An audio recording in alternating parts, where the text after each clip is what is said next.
Yeah, I was standing stage right. Did you see me? I did. All right, are we ready, Billy? We're now joined with one of my good friends, a good friend of the pro-family and pro-life movement, and one of the finest individuals to ever serve in the U.S. Congress or the Senate, Rick Santorum. Rick, thanks for being here. It's good to be here. You gave quite a stem winder out there, and you've been making the case, I think very eloquently, that you were the one who, whether it was welfare reform or partial birth abortion, and frankly lots of other legislation that changed the direction of the country, you were the one that was carrying those reforms and getting them passed through Congress from a state that was fairly tough for a conservative. So do you feel like that argument is making inroads, or are you getting response from the voters? Well, I got a lot of folks came up to me afterwards and said, you got my vote here today. So hopefully, well, there you go. To me, it's a matter of just getting exposure. And as you know, the debates have been, well, let's just put it this way, they haven't been spreading the questions around equally at the debate. And I'm hopeful that as this process continues, people will get to hear a little bit more about me and what, as you mentioned, what I was accomplishing in the case of faith and freedom.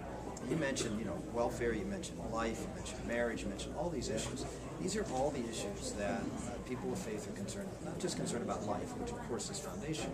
They're concerned about the state of the family. They're concerned about, fatherhood. They're concerned about caring for the poor. They're concerned about good stewardship of our environment. They're concerned about all of these issues. They're core issues, and then there's other issues that they're concerned. But if you look on every one of those issues, I was out there leading because I'm leading from the faith convictions that I have, and I'm not afraid to go out there and say that the reason that I'm leading on these issues is because of my faith convictions and what I believe is right for this country. Now, Rick, some people criticize conservatives. I've been criticized, I'm sure you have been, for allegedly not talking enough about the poor, not having an agenda for the poor.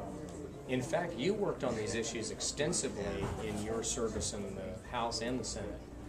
Could you just, forgive me for having to ask you to do this briefly, but lay out, what is a good conservative faith-based agenda for the poor at a time when under this president we've got more people living under poverty than ever before?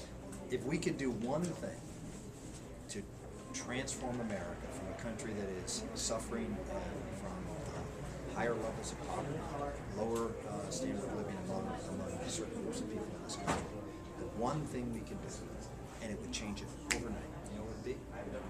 Restore marriage. If we restore the family, the reason, look at the folks who are in the bottom quintiles in income in America, and you will find overwhelmingly single families. Why? Not because single moms predominantly are not working hard and trying their best, but it's harder with one than two. And marriage works because it's a gift from God, but marriage works because the word economics comes from the Greek word family. And people understood that economics don't work unless you have a strong foundation of a family. So for me, a great policy to start to build from. I wrote a book back in 2005 called It Takes a Family. It's 420 pages of policies to help support the family, to help get faith communities involved in supporting families and those in need. We do that, you will start to see a transformation from the bottom up in America. Well, Rick, you've been a great friend of this organization. Our organization in Pennsylvania was really started with Rick's support. He's been a good friend of mine and a great friend of not only Faith and Freedom, but of Faith and Freedom Coalition. He's been at all of our events in Iowa and Florida and South Carolina. So, Rick, we're honored to call you a friend and a champion. Thanks for being here. Thanks, Rob. Yeah, you bet. Thank you. You guys got to keep